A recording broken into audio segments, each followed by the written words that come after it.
نضيء بنورنا الدنيا وننشر في الفضاء أملا ونعلي عزم همتنا فمن طلب العلا وصل.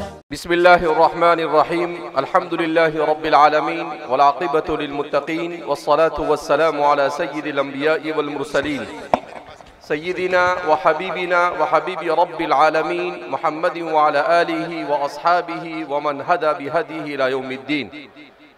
قال الله تبارك وتعالى في كتابه المجيد والفرقان الحميد فأعوذ بالله من الشيطان الرجيم بسم الله الرحمن الرحيم وفي أنفسكم أفلا تبصرون. سب سے پہلے ہم رب کریم کا شکر ادا کرتے ہیں کہ رب ذوالجلال نے ہمیں انسان بنا کر اس دنیا میں وجود بخشا. انسان بن کر اس دنیا میں آنا یہ میرے اور آپ کے بس کا نہیں، نہ میرے اور آپ کے اختیار کا ہے، بلکہ خالق و مالک نے ہمیں اشرف الخلائق بنا کر اس دنیا میں بھیجا. ہمارے اس دنیا میں آنے کے بعد اللہ رب العزت نے وہ کون سی نعمتیں ہمیں عطا کی جن نعمتوں کی وجہ سے ہم اللہ کی دوسری تمام مخلوق کے مقابلے میں سب سے ممتاز سمجھے جاتے ہیں. ہماری حیثیت دوسری مخلوق کے مقابلے میں بہت الگ ہے. تو اس سلسلے میں یہ کہا جاتا ہے کہ انسان کو اللہ نے عقل عطا کی، انسان کو اللہ نے علم عطا کیا، انسان کو اللہ نے تہذیب و تمدن کا سلیقہ عطا کیا، اور انسان کی ہدایت کے لیے اللہ رب العزت نے آسمان سے وحی کو نازل کیا. یہ وہ چیزیں ہیں جس نے انسان کو دیگر تمام مخلوقات سے ممتاز کر دیا. اگر انسان کے پاس عقل نہ ہوتی تو یہ انسان بھی دوسرے جانوروں کی طرح دنیا میں کبھی ترقی نہیں کرتا. اگر انسان کے پاس علم نہ ہوتا تو یہ انسان دنیا میں کبھی بھی نئی نئی چیزوں کو ایجاد نہیں کر سکتا تھا. اگر اس دنیا میں انسان کے اوپر اللہ کی جانب سے وحی کا نزول نہ ہوتا، حضرات انبیاء کی بعثت نہ ہوتی، تو انسانی معاشرہ یہ کبھی بھی اخلاق صالحہ کا حامل نہ ہوتا. تو یہ وہ چیزیں ہیں.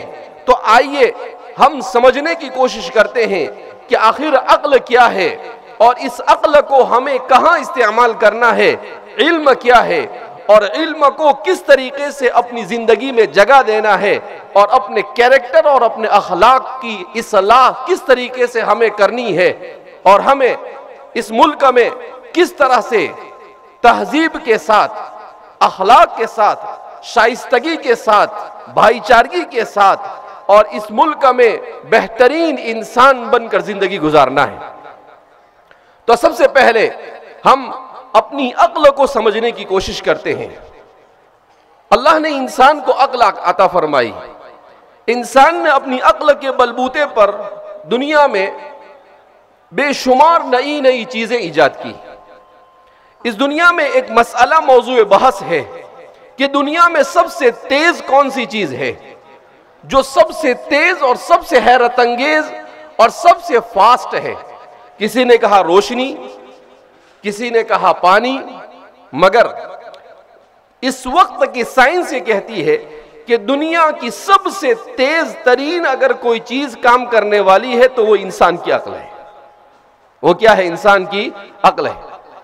ایک شخص نے بڑے اچھے انداز میں انسان کی عقل کو سمجھانے کی کوشش کی ہے. ایک شخص کہتا ہے کہ انسان کی عقل کتنی تیز کام کرتی ہے اور کس طرح سے کام کرتی ہے. کہا اس کو سمجھنے کے لیے ہم کرکٹ کے میدان میں جاتے ہیں. کہا کہ آپ نے دیکھا کہ دنیا کرکٹ میں دو بالر ایسے ہیں جو تیز گیند ڈالنے میں بڑے مشہور ہوئے، ایک بریٹ لی اور دوسرا شعیب اختر. اب یہ دونوں جب گیند کو ڈالتے ہیں تو گیند ان کے ہاتھ سے جاتی ہے اور بلے کے پاس پہنچتی ہے. آپ توجہ سے سنیں گے تو آپ کو سمجھ میں آئے گا کہ اللہ نے مجھے اور آپ کو کیسی عقل عطا فرمائی ہے. 19 میٹر کا فاصلہ ہوتا ہے. اس 19 میٹر کے فاصلے کو گیند کتنی دیر میں طے کرتی ہے؟ 1000 ملی سیکنڈ کا 1 سیکنڈ ہوتا ہے. 1000 ملی سیکنڈ کا 1 سیکنڈ ہوتا ہے. اب انسان کی جو عقل ہے وہ کیسے کام کرتی ہے؟ اب یہ جو اس نے گیند ڈالی یہ اس کے ہاتھ سے نکل کر بلے تک پہنچتی ہے، اس میں کتنا ٹائم لگتا ہے؟ اور دوسری طرف اس وقت دنیا کا سب سے تیز ترین سرچ انجن جس کو گوگل کہا جاتا ہے، ہر انسان کو جب بھی کسی چیز کی ضرورت ہوتی ہے تو وہ گوگل پر جاتا ہے اور سرچ کرتا ہے کہ مجھے اس چیز کے بارے میں معلومات چاہیے. اب ہم دونوں کو کمپیر کرتے ہیں. کہا گوگل جب آپ کسی چیز کو سرچ کرتے ہیں تو آپ نے جیسے اس میں لکھا، گوگل پر جا کر عقل لکھا آپ نے، تو وہ آپ کو یہ بتائے گا کہ 650 ملی سیکنڈ میں ہم نے پوری دنیا انٹرنیٹ کا جائزہ لیا اور عقل کو 10 کروڑ مرتبہ استعمال کیا گیا ہے اور اسے ہم نے آپ کے سامنے لا کر رکھ دیا. 650 ملی سیکنڈ میں ہم نے یہ کام کیا. اب آئیے انسان کی عقل کو سمجھتے ہیں. یہ ہوئی گوگل کی تیز رفتاری، جو دنیا کا سب سے لیٹسٹ اور اپ ٹو ڈیٹ کمپیوٹر ہے، انجن ہے، جس کے ذریعے سے پوری دنیا کو معلومات اور انفارمیشن اور نالج فراہم کی جا رہی ہے. اب انسان کی عقل کے پاس آئیے کہ جب گیند نکل کر بلے کے پاس جاتی ہے تو اس کے پاس کتنا وقت ہوتا ہے؟ تو کہتے ہیں کہ 270 ملی سیکنڈ میں شعیب اختر کے ہاتھ سے گیند نکل کر بلے باز کے پاس پہنچتی ہے. یعنی 270 ملی سیکنڈ کا مطلب پاؤ سیکنڈ، 1/4 یعنی پاؤ سیکنڈ.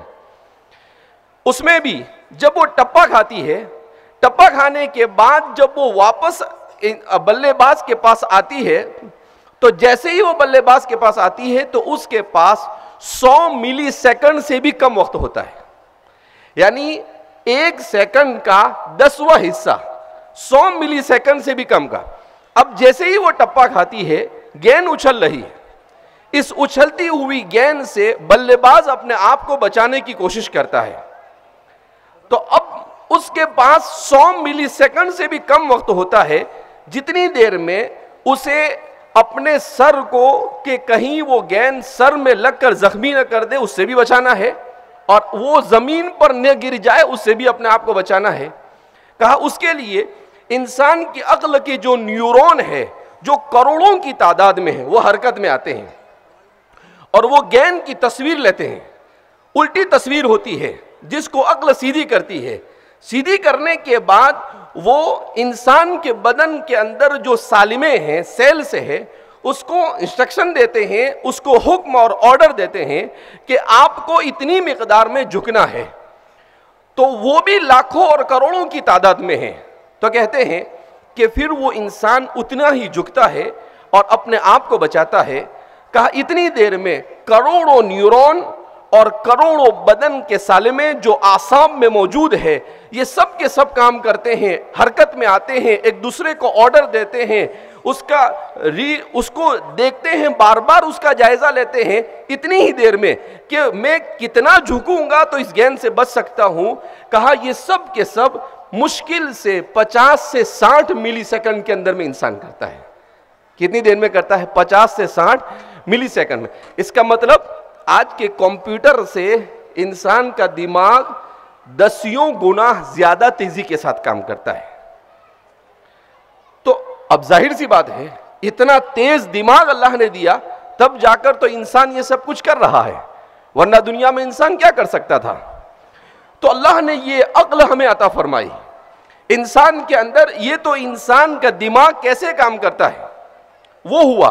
انسان کے عقل میں چیزوں کو اسٹوریج کرنے کی جو کیپیسٹی ہوتی ہے، وہ کہتے ہیں کہ اس وقت پوری دنیا میں انٹرنیٹ پر جتنی معلومات، video, audio, P D F اور ٹیکسٹ کے اندر میں جتنی بھی معلومات ہیں، ان ساری معلومات کو جمع کر کر ایک انسان کی میموری میں ڈالا جائے، اس کے بعد بھی انسان کی آدھی سے زیادہ میموری خالی رہے گی. اب ایسا زبردست اللہ نے انسان کو عقل عطا فرمائی، ایسی میموری عطا فرمائی، مگر آج ہم اپنی عقل اور اپنی میموری کو کہاں استعمال کر رہے ہیں؟ آج ہم اپنی عقل کا استعمال کہاں کر رہے ہیں؟ آج ہم اپنی عقل کا استعمال کر رہے ہیں گیم کھیلنے میں، آج ہم اپنی عقل کا استعمال کر رہے ہیں بیکار ویڈیو دیکھنے میں، ٹک ٹاک دیکھنے میں، فیس بک پر ہنسی مذاق کی ویڈیو دیکھنے میں۔ تو میرے بھائیوں، میری بہنوں اور ہم سب اس بات کو سمجھے کہ اللہ نے جو اتنی عظیم نعمت ہمیں عطا فرمائی ہے، ہم اپنی اس نعمت، اللہ کی دی ہوئی اس نعمت کا صحیح استعمال کریں۔ اس کا صحیح استعمال کیا ہے؟ اس کا صحیح استعمال یہ ہے کہ اللہ نے یہ عقل ہمیں وقت ضائع کرنے کے لیے نہیں دی ہے۔ اللہ نے یہ عقل اور اتنی زبردست صلاحیت ہمیں اس لیے نہیں دی ہے کہ ہم اس دنیا میں آئیں اور ایسے ہی اپنی زندگی کو گزار کر چلے جائیں، بلکہ اللہ نے یہ عقل ہمیں اس لیے عطا فرمائی ہے کہ اس عقل کا صحیح استعمال کر کر ہم اللہ کی مخلوق کی خدمت کر کر، اللہ کو راضی کر کر ہمیشہ ہمیشہ کی زندگی کی کامیابی حاصل کریں۔ اس لیے اللہ نے یہ عقل ہمیں عطا فرمائی۔ اسی لیے کسی مفکر نے بڑی اچھی بات کہا عقل کی 3 قسمیں ہوتی ہے۔ ایک وہ عقل جس کو عقل حقیر کہا جاتا ہے، جس کو عقل صغیر بھی کہتے ہیں، اور دوسری وہ عقل جس کو عقل متوسط اور مڈل عقل کہتے ہیں، اور تیسری وہ عقل ہوتی ہے جس کو عقل کبیر کہا جاتا ہے۔ کہا کہ عقل حقیر اور عقل صغیر کیا ہے؟ کہا انسان کسی کے بارے میں ہمیشہ نیگیٹو سوچتا رہے، کسی کو نقصان پہنچانے کی کوشش کرتا رہے، پلان بناتا رہے، کسی کی برائیاں کرتا رہے اور اسی کے بارے میں سوچتا رہے، کہا یہ انسان اپنی عقل کو حقارت کی طرف لے جا رہا ہے۔ اور انسان کی عقل متوسط کیا کہ وہ صرف اپنے بارے میں سوچے کہ میرا کیا فائدہ ہوگا، دوسرے کو نقصان فائدہ ہو اس سے کوئی مطلب نہیں اس کو۔ اور کہا کہ انسان کی عقل کبیر کب کہی جاتی ہے؟ جب انسان اپنے سے زیادہ دوسروں کے بارے میں سوچے کہ میرا جو ہونا ہو۔ قرآن کریم نے جس کو بیان کیا، حضرات صحابہ کرام رضوان اللہ تعالیٰ عنہم اجمعین کے وصف کو بیان کرتے ہوئے، وَيُؤْثِرُونَ عَلَىٰ أَنفُسِهِمْ وَلَوْ كَانَ بِهِمْ خَصَاصَةٌ، کہ وہ دوسروں کے لیے اپنی تمام کے تمام خواہشات کو قربان کر دیتے ہیں کہ میرے بھائی کو فائدہ پہنچ جاوے، میرے دوسرے انسان کو نفع پہنچ جاوے، یہ میرے لیے قبول ہے، مگر مجھے فائدہ ہو اور اسے نقصان ہو جاوے اسے میں برداشت کر سکتا نہیں ہوں۔ کہا یہ ہے عقل کبیر۔ اب آپ کو یہ موازنہ دیا، اب آپ خود اپنے بارے میں سوچیں کہ آپ عقل حقیر کے مالک ہیں، آپ عقل متوسط کے مالک ہیں، یا آپ عقل کبیر کے مالک ہیں۔ اپنی عقل کو کبیر یعنی بڑی بنانے کی کوشش کرے، دوسروں کے بارے میں سوچنے کی کوشش کرے۔ جو آدمی دوسروں کو خوش کرنے کی کوشش کرتا ہے، اللہ اسے سعادت کی زندگی نصیب فرماتا ہے، اور جو دوسروں کو تکلیف پہنچا کر زندگی گزارتا ہے، وہ انسان نہ دنیا میں کبھی کامیاب ہوتا ہے نہ آخرت میں کامیاب ہوتا ہے۔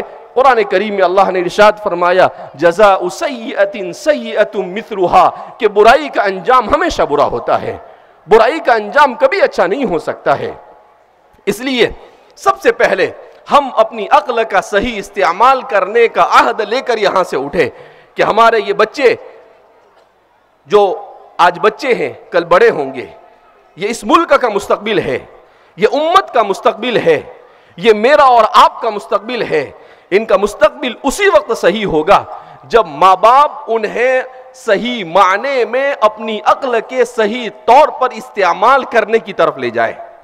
اگر ہم نے اپنے بچوں کو ایسے ہی چھوڑ دیا اس کی مرضی پر، اس کو موبائل دے دیا اور ہم نے یہ سمجھا کہ کامیاب ہو گئے، آپ نے اسے موبائل دیا، اس کا مطلب یہ ہے کہ آپ نے اسے جہنم کے گھڑے میں ڈھکیل دیا۔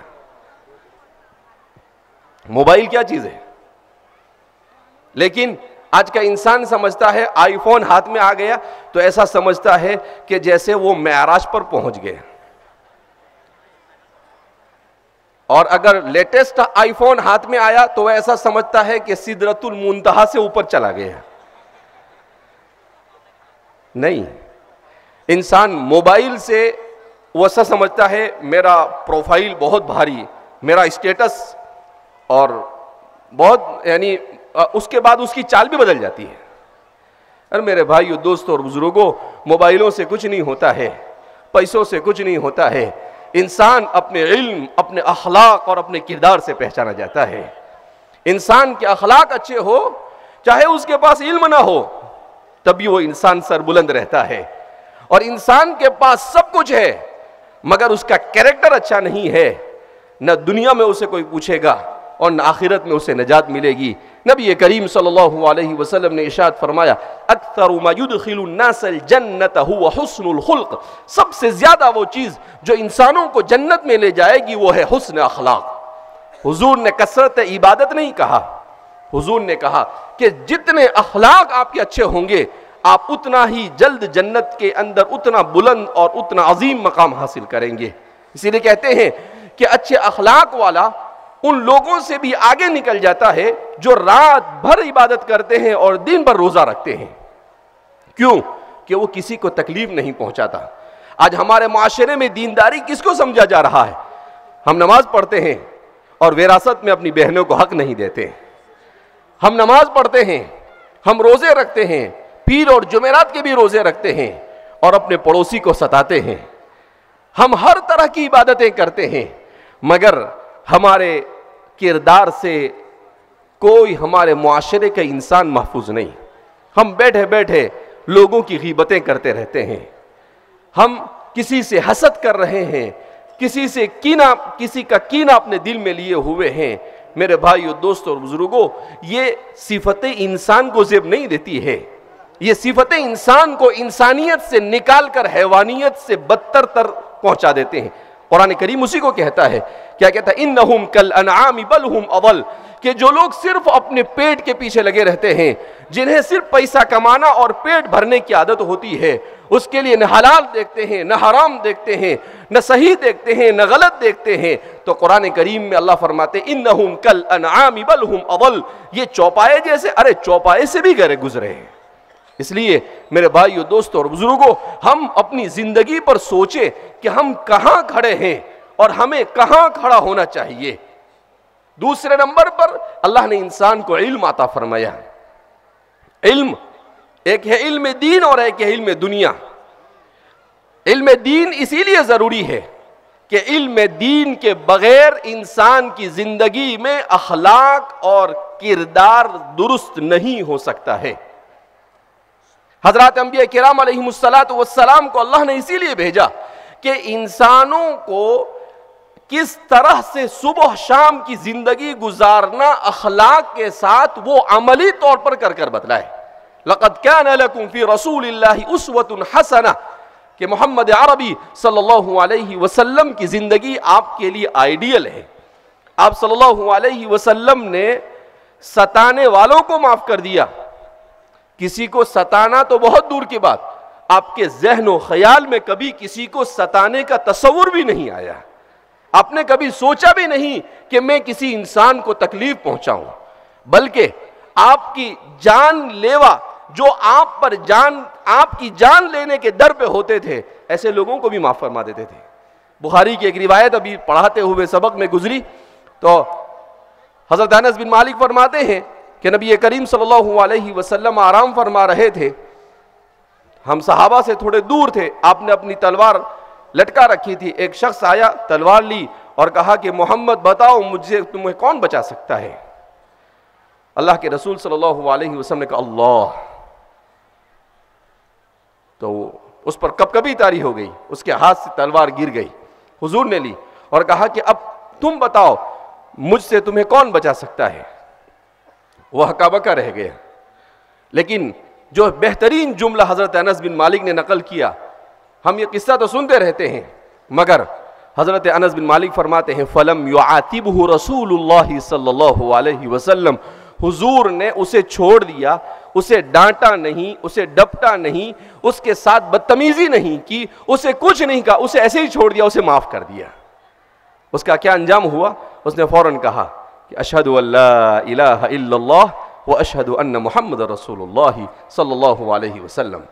تو اخلاق اور کردار یہ نبی کی سیرت کو پڑھ کر آتے ہیں، اخلاق اور کردار دین کو صحیح معنی میں سیکھ کر آتے ہیں۔ آج ہم میں سے ہر ایک اپنے دین کا ایمبیسیڈر ہے، اپنے دین کا سفیر ہے، مگر ہم نے اپنے اخلاق اور کردار سے خود اپنے دین اور اپنی تہذیب کو بدنام کر کر رکھ دیا ہے۔ اسلام نے ہمیں اخلاق کے ساتھ رہنے کی، حقوق ادا کرنے کی، والدین کے حقوق، استاد کے حقوق، بڑوں کے حقوق۔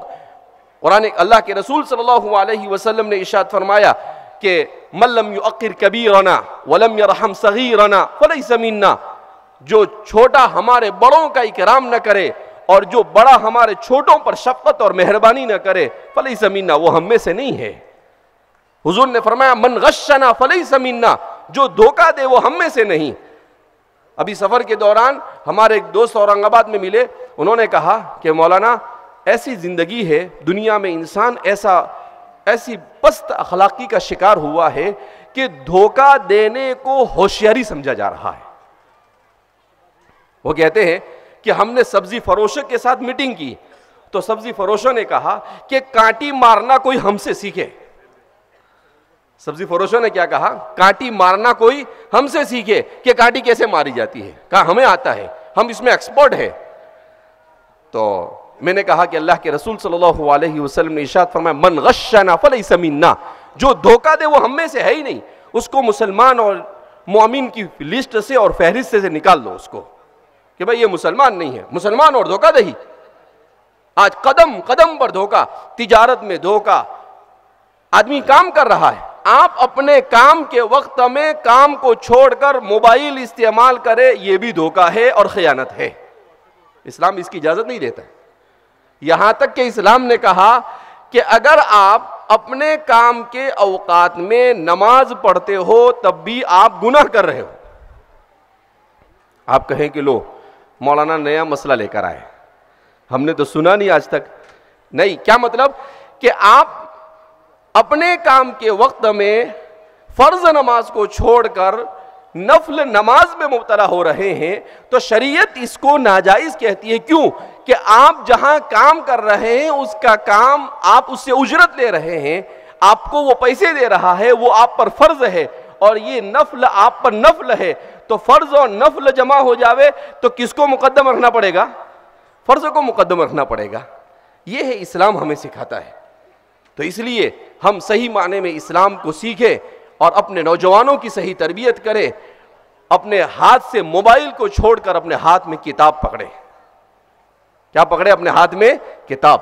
آج ہم نے کتاب کو چھوڑ دیا۔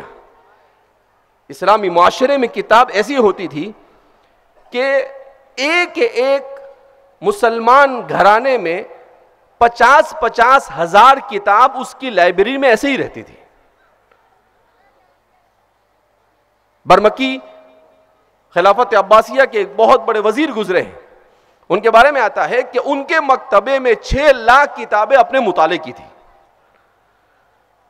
ابھی کل پرسوں میں ایک عربی کا مضمون پڑھ رہا تھا، اس میں لکھا کہ عالم اسلام میں اب تک کے تقریباً 30 کروڑ سے زیادہ کتابیں چھپی ہیں، مگر جتنی کتابیں 1400 سال میں علماء نے لکھی ہے ان کتابوں کا یہ 10واں حصہ بھی نہیں، 90% سے زیادہ ابھی تک کے چھپی نہیں، یا وہ کہیں پر مخطوطے کی شکل میں پڑھی ہوئی ہے، یہ صرف 10% چھپی ہے۔ یہ ہے وہ علم جو امت مسلمہ نے انسانیت کو دیا۔ آج یہ سائنس جتنی بھی ہمارے سامنے ہے، اس کی بنیاد ڈالنے والے کون ہیں؟ مسلمان ہیں۔ لیکن آج ہم کہاں کھڑے؟ ہم صرف یہی کہیں گے کہ پیدر من سلطان بود، کہ میرا باپ بادشاہ ہے، کہ ہمارے آبا و اجداد نے، ارے انہوں نے بہت کچھ کیا، آپ نے کیا کیا؟ ہم نے کیا دیا معاشرے کو؟ اس لیے میرے بھائیو، دوستوں اور بزرگوں، سنجیدگی کے ساتھ اپنے آپ کو صحیح مصرف میں، اپنے وقت کو صحیح مصرف میں استعمال کرنے کی ضرورت ہے، ٹائم مینجمنٹ کے مطابق، کہ صبح سے شام تک میرا بچہ کیا کرے، میں کیا کروں، مجھے کس طرح سے رہنا ہے۔ اس طرح سے ہر ایک اگر اپنی زندگی کو گزارنا شروع کر دے تو میں سمجھتا ہوں کہ ملک میں انقلاب خیر برپا ہو سکتا ہے، اور یہ پوری دنیا امن اور امان کی آماجگاہ بن سکتی ہے۔